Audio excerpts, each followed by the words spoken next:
When you walk up to one of Denver's legacy public high schools, you are met with the scale of a royal estate.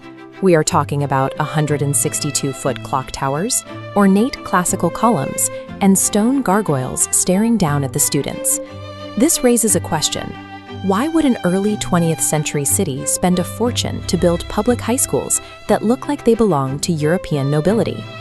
The answer goes back to 1858, when Denver was a muddy, lawless cluster of competing gold rush encampments with names like Auraria, Highland, and St. Charles. In 1859, the founders of the Denver City Camp built a permanent one-room schoolhouse called Union School as a calculated strike in an ongoing war for dominance over the neighboring settlements. Building a school was a strategic survival tool. It signaled a civilized society, attracting the capital needed to eventually annex surrounding rivals. Over the next few decades, the silver boom flooded the region with new residents, causing the city's educational landscape to fracture along geographic lines.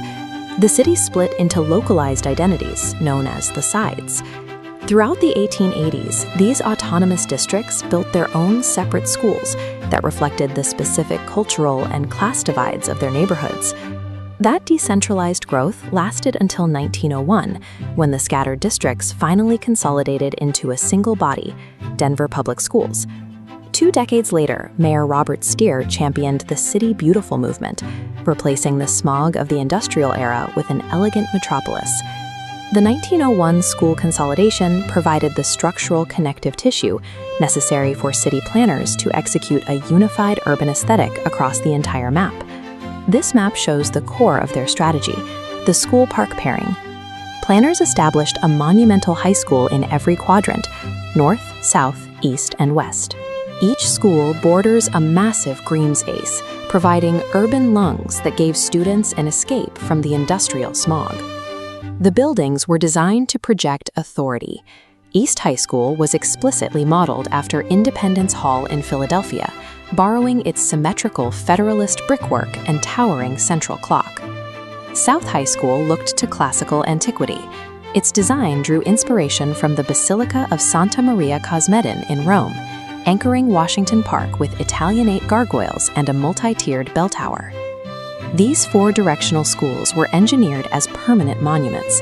They stabilized local property values and successfully stitched the 4 corners of the expanding city together. However, Roman basilicas do not teach you how to physically build an industrial city.